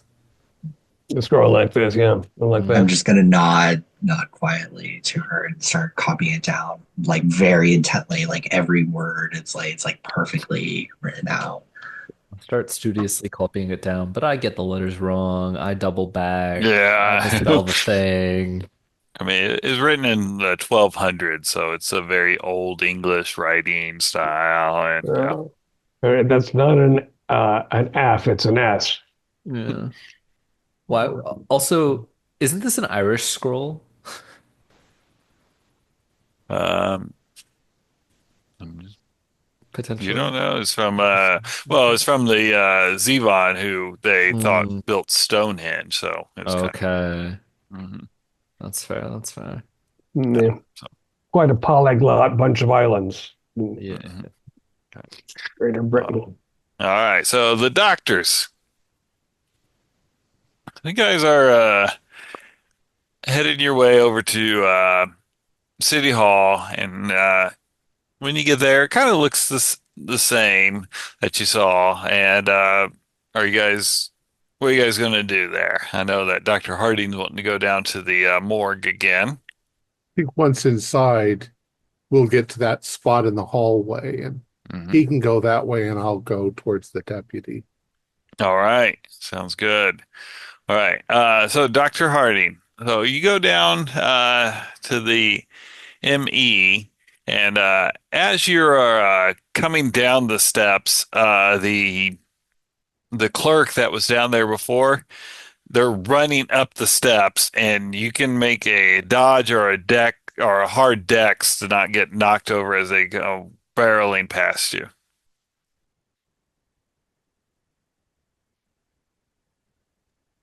Well, dodge and half decks, hard decks are the same number, I know. and I failed. Okay, so he kind of plows into you. It's not going to like injure you, but when you get kind of slammed up against the wall, as someone goes barreling past you, and you go, oh, and he does. Good God, He's man, like, where are you going in he's such a like, don't go rush? down there, don't go down there. Scott, What's he's going crazy. on? He's crazy. I tell Who's you, crazy? the doctor. He's I will butchering that sure. man. Eloy. I will go down the stairs. Okay. All right, so when you come downstairs, you see the ME. He's got his bone saw out, and he's over Matt Hodges's body, and he is just sawing off body parts and stuff. So you see he's got the foot cut off. He's kind of just throwing it haphazardly over him, and when you come down there, he's kind of on top of the body now, just sawing directly down. Not like at a precision Y incision, just trying to saw into the sternum. Jesus Christ, man. He looks What has over got and into you? he's like going, he's like you've got to cut it open. That's what it tells me. You've got to cut it open. It's Well, like, okay. yes, you need to cut it open for an autopsy, but it needs to be more orderly than this. He's like going, I should practice. Maybe if they're squirming, I should practice. He's like, do you mind holding still just a little bit? I'm now running up the stairs. Okay. And Dr. Cavendish, so you were going to go talk to the deputy? Yes, and Okay. if Dr. Gregory did call out for me Uh, as I was, but you wouldn't have heard it because there was yelling from from where you were headed too. You hear two men yelling at each other and stuff. And so they're one of them's going, "You keep your hands off her," and he goes, I can go out with whoever I want. When you go around the corner, you see the deputy and this gentleman here yelling at each other. So a very large African American man, and they're pushing each other back and forth, and the deputy's like going, he's like, Jacob, if you put another hand on me, he's like, you're gonna spend the night in the clink. And with that, Jacob reaches back and he punches the deputy right in the face, and the deputy falls down. gentlemen, please. He goes, I walk in. yeah. So you do that. You see the deputy, his hands on, he's pulling his gun. Um, I will recklessly run up and uh, calmingly try to put my hand on Jacob Hmm. and say, please, what are you doing? And I'll push him gently away Okay. and sort of motion for the deputy to calm down. Okay. Give me a really psychoanalysis. Let's see here. Persuade. Persuade. Yeah, I give me a guess persuade. Yeah. I guess I am psychoanalyzed. Yeah, yeah, I'm sure. trying to bring them down. No. No. Okay. So when you put your hand on Jacob, he grabs you and like his hand is like, just Yeah. you start feeling your knuckles kind of grind together. And, I'll it's not just look into not his face. So yeah, yeah. not to where he's trying to break it, but like if you've ever had someone with a ridiculously strong shake, it starts to hurt and Calm down. and then you see as he kind of you hear a bang, obviously from the deputy, and the Jacob's kind of gets a shocked look on his face, and his grip lessens, and he reaches up and he touches his chest, and you see blood coming out from it. Oh dear And God. the deputy's like going, I told you not to escalate this, Jacob. She's mine. She's mine. She doesn't like you. And Jacob, you start seeing the bubbles start coming out of his chest as he's got his lungs been punctured. Uh, I'll probably yell, Dr. Harding, Dr. Harding. Dr. Cavendish! What you hear is him come run. Someone call the hospital. Someone call an ambulance. Of course, you don't even have an ambulance, but We need to get the I don't fuck know out that. of here, Dr. Cavendish. So, yeah, what do you say with that? Because you hear kind of like behind you, like maybe you're shutting the doors behind you there, Dr. Harding.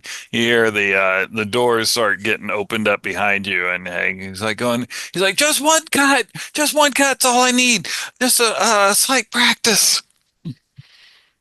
I'm not waiting for Dr. Cavendish. I'm just screaming, we need to get the fuck out of here. I'm just going out the front door. Uh, Deputy, you need to get someone to help this man. You shot him. I'm It's going to like, try to pull out a handkerchief. And, okay, you kind of put it on there. The I'll do. Can I deputy, do like first aid? Or sure.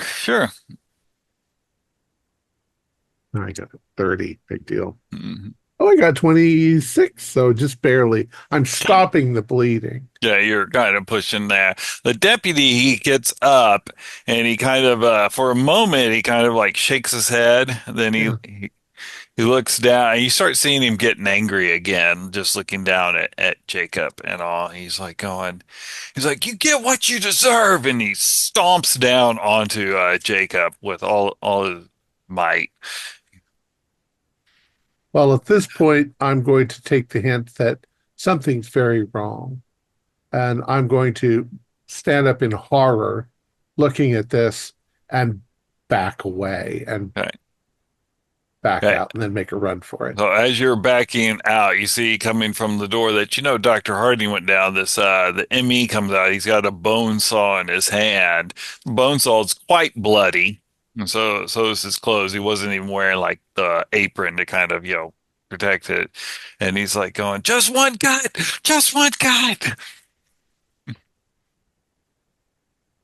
I am going to unprofessionally swing my fist at the face of the guy with the bone saw and Okay, make a run for it.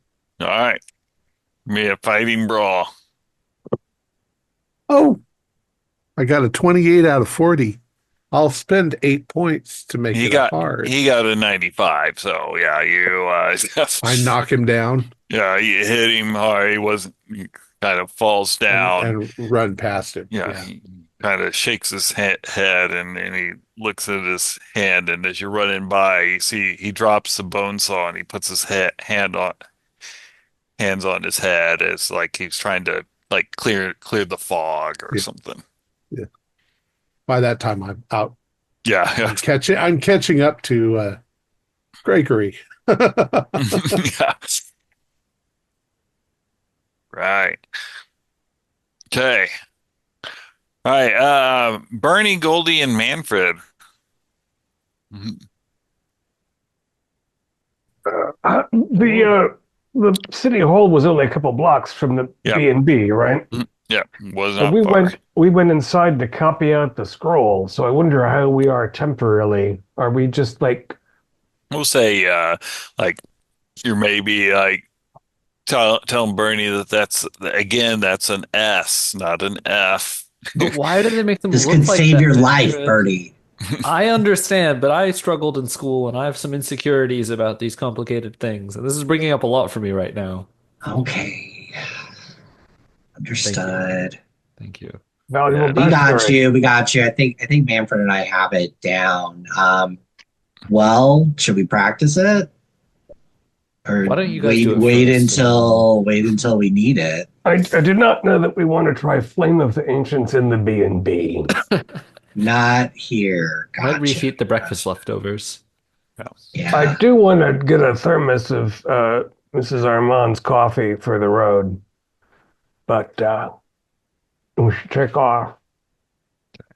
All It's right. going to be hours before the doctors are back after all. Of course. And about that time, that's when they come running. God. Oh God. Uh, Whew. We gotta get Dr. the fuck out of here. Cavendish, what happened? Oh my God. This You town's shouldn't losing have had its so much fucking mind. bacon. Cavendish, is that What? The blood on medical you? examiner was hacking the body to pieces. He tried to kill me with a bone saw. Sounds like he was an enthusiastic student of your ways, Harding. The No, he was a sheriff, butcher. He was a butcher, Bertie, not an artist. the sheriff's deputy was having an argument with a large black fellow about a woman, and he shot him. And You've got blood all over you, man. All when I right. tried to help the man, he stomped the man. Oh my This is God. this is the champagne all over again. We need This to is get It's out. the Deputy? anger. This is the anger. This is the It's sheriff the was angry. miasma. Tom killed whatever his name was. Kill Howard, yeah. But wait a Okay. minute. If this is what was happening on the champagne, that means the jar of Agron must be nearby. And that they've Perhaps. done something with it. Perhaps they've already activated it. We need let's go talk to the chaplain. I wanna speak with the pastor. That's who I want to speak to right now. I'm gonna start Manfred. heading out to Manfred, do you have your guns with you? Okay. Yes, we also ran into our Irish friends. They've been killing themselves by eating raw things in the woods. Oh, But God. they found Michelle sent along another scroll. So we have something called Flame of the Ancients to try to protect ourselves. Why, Goldie, do you want to see the priest? He may know what's happening here, and he knows the community very well. He'll want to know that something crazy like this is happening. The Well, we can- priest? We can stop there on the way out of town, but honestly, I think we need to find the archaeologists, for lack of a better. I think Perhaps- shit's about to hit the fan, I think and your we need allies, and we need to know what's going on in this town. your order of We- the stone might know what's going on. Yes, They don't know they're anything. They literally don't know pretty- shit. defecating uncontrollably because they are unprepared for life outside of their. All right, little- let's head out. Servants? Let's head out because we need to find Agron, and I want to get some answers. Father Good. Malcolm seemed like a very nice man, but yes, I'm not sure that he's going to be of any use. We can warn him. Would he perhaps. be on our way to Lucas's place? No. We're gonna head out. It's out of town. Everything is. Okay. This might be, not to split technical hairs, but I believe Agron is sitting at the bottom of the Atlantic. We might be dealing with Talon or Tasaf, right? If there's three entities. Oh. Yeah. Huh. That makes sense. Okay. We have to be careful too, because even the nice people in this town might be affected. Uh, your assistant that was hacking up the bodies, I managed to fend him off by punching him in the face, and he seemed to suddenly come to his senses. So maybe pain breaks the connection, at least temporarily.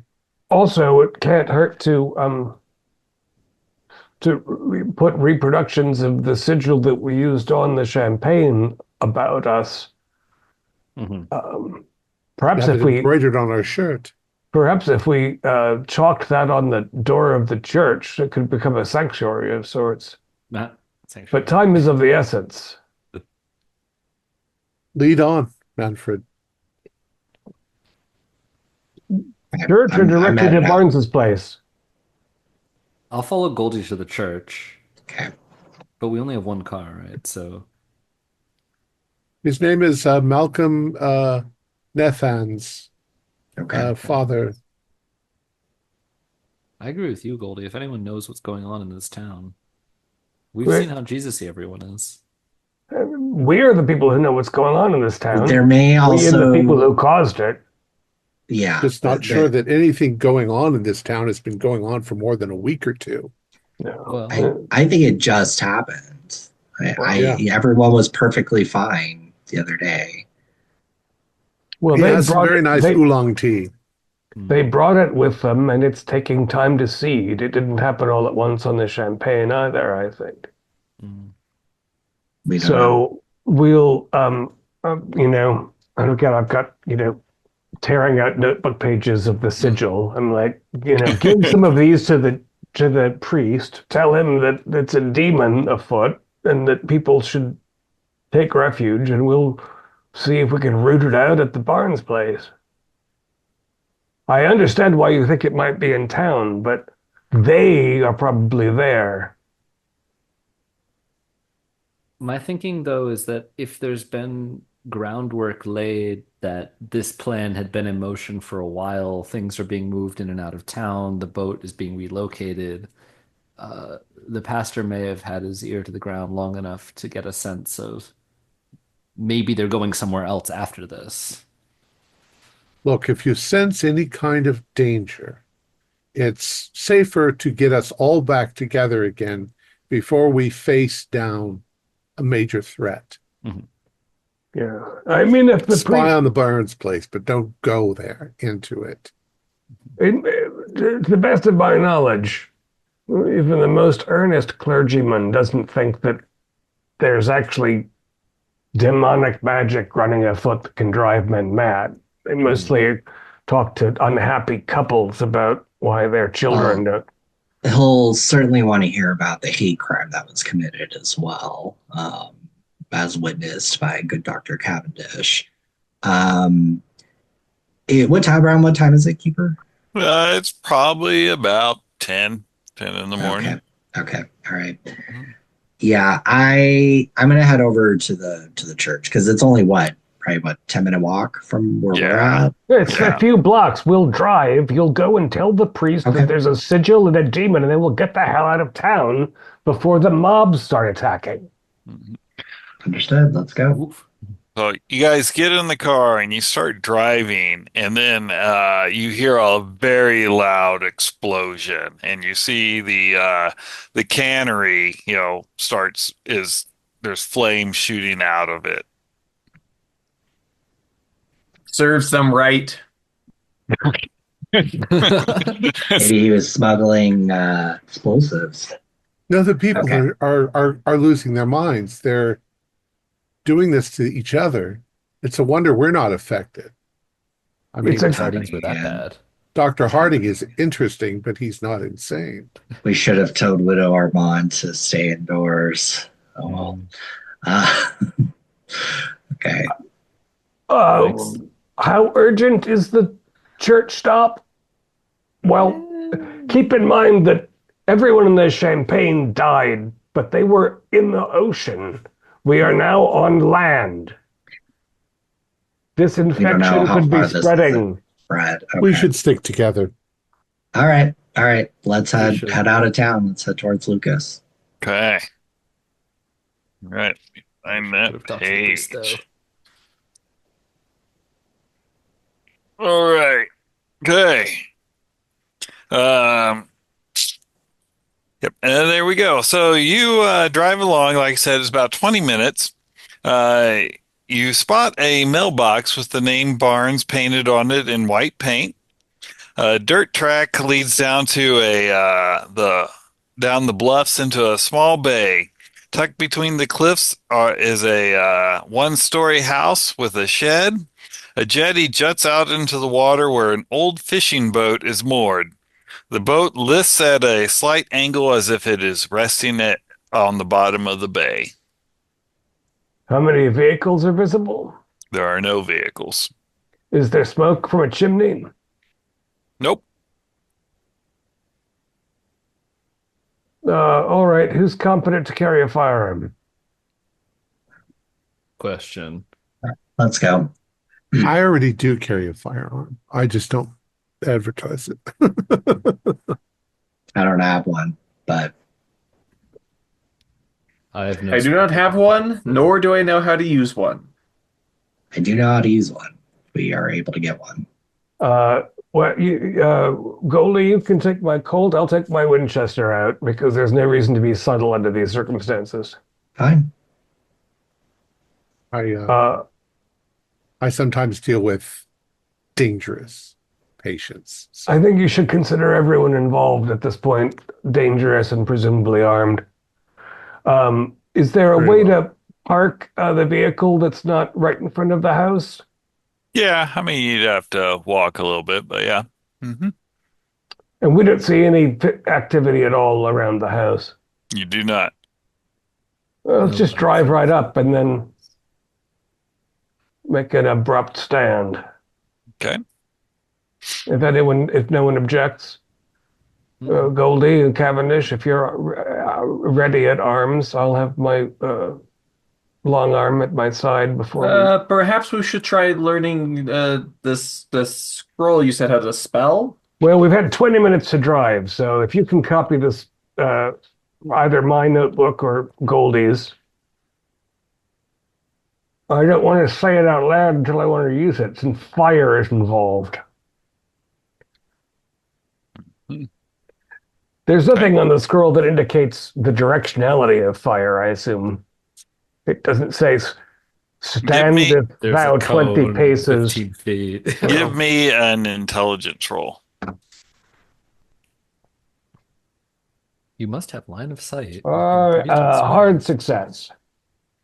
Okay, so reading it, it sounds like it casts out a howling blue flames from kind of like essentially like burning hands or play D&D, but also that you could set it up like as a sigil would set it off, like a glyph of some kind.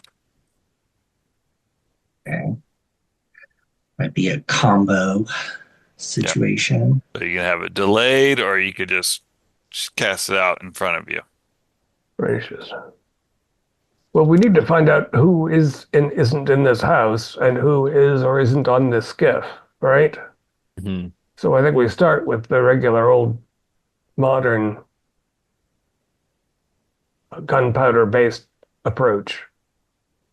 I would be afraid if the thing is anything like what was on the champagne, I wouldn't want to sink it in a shallow place like this. Mm-hmm. But they might be up the coast or, I expect we're going to find one corpse in the house and maybe another one on the boat, honestly. Yeah. So drive down, get out, everyone at full awareness. Yeah. Okay. All right. When you get out, everyone but Dr. Cavendish, give me a spot hidden. Come on, my first roll less than 90. 15. That's a hard success. 30 is 13 hard. regular. I just get a regular. All right. Is it worth getting an So extreme? I can spend luck. no, But, it's not. So okay. Dr. Cavendish would have seen it also, but he doesn't make the connection. So when you get out, you see that black ooze on the ground that you saw on the ship. Yeah. Harold deep in Davy Jones' locker is Yeah. quaking. Yeah. And all of you can make a sanity roll for knowing that what things are What? has been here. Oh, What's wrong? 4. Yes. I I rolled a 47. My sanity is 46. Oh, that's so sad. Okay. If you pass, Gregory's just just 1 point. If you fail, 1d3. Oh God. Well, you get Oh, just one. Just one. well, But I you get another still point. yeah, You get yeah. another point of Cthulhu Mythos, Hey. and I'll roll for your bout of madness here. Thank you. Yeah. Welcome. exciting. Yeah. Gotta love a Okay. definite insanity. So Yeah. every time Yeah. Dr. Yeah, Harding every loses time you Yeah. lose sanity, well, you're something. definitely insane. You have a Yeah. bout of madness. Okay. So That's all. you are suffering from severe paranoia. You, you all, Gregory. what did you know, Bernie? What did you know about the sardines? Damn you! You need to calm down, Gregory. Dr. Harding, You we're all all on your knew! side. You've brought me back to this place. I'm not gonna let you feed me to that fucking thing.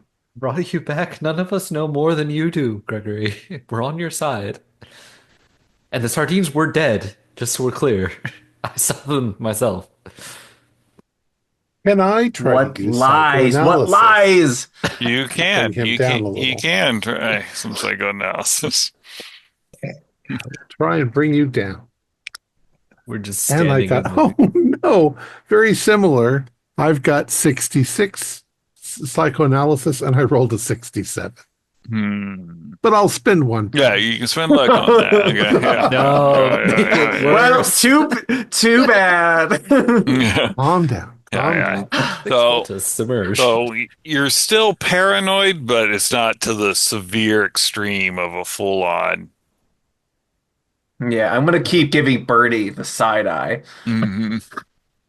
Wise choice. What is it? Focus on the target here. Uh, Green Holiday Harding. Yeah. Do we do we set the slime on fire, or do we have to go through it to see what's inside? Hmm. I think we got to ward ourselves at the very least. And do we need the ward in order to do the spell? Hmm. Is that how you understood it, Manfred? The first ward? No, the fire ward is something that we mark something with. Hmm. The first word we should keep it at bay with. I can't think. Is there now that we're up to the house? Did anyone run out? Is there any sign of any human activity? Nope. And how much slime is there? Is it a big moat of slime, or is it just a It's more trace? like like a Rail. snail, like a snail leaves behind or something. So we could just step But over. Is it it. moving? obviously wider. Not Uh, like that small, but yeah. Is it moving? No. Don't Cavendish, don't touch this tar-like material. It's Like an not. oil spill, but you seem to be extremely agitated by it. It's Is this something you've seen before? all This is a over. bad sign. It's a biological It's something. secretion. It's something you saw Eloy. all over the Champagne. Champagne. Uh, The I think SS it's made of this. Champagne. I've been trying to tell you, Dr. Cavendish. I've been trying to tell you, but you don't listen to me. Gregory, I listen to everything that you say, and I'm taking this all He very wasn't there, serious. Harding. He doesn't know. It's all right. Everyone just copy the symbol again and bear it before you. And don't touch this filth.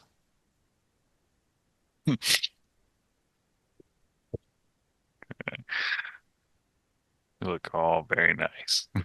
I Warded. Okay. Yes, I'm gonna try to jump over the. I mean, You say wider than a snail's trail. Is it? Yeah, but I mean, you could step over it without Okay, having to okay. jump. But I was thinking of a snail, I'm like, Sure. yeah, but It's the trail of something that has moved along Yeah. here, which Mhm. you're convinced is some sort of monster.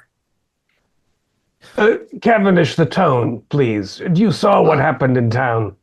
I have to speak from my perspective, and I haven't seen it yet, but I do believe you.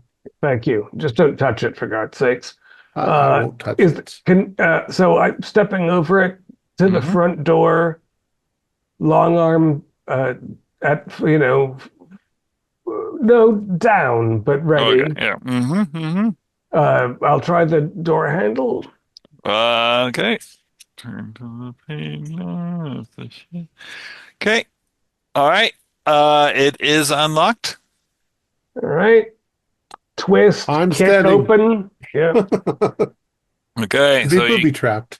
you kick it open, and looking at the timing, that looks like a perfect stopping point. Well played.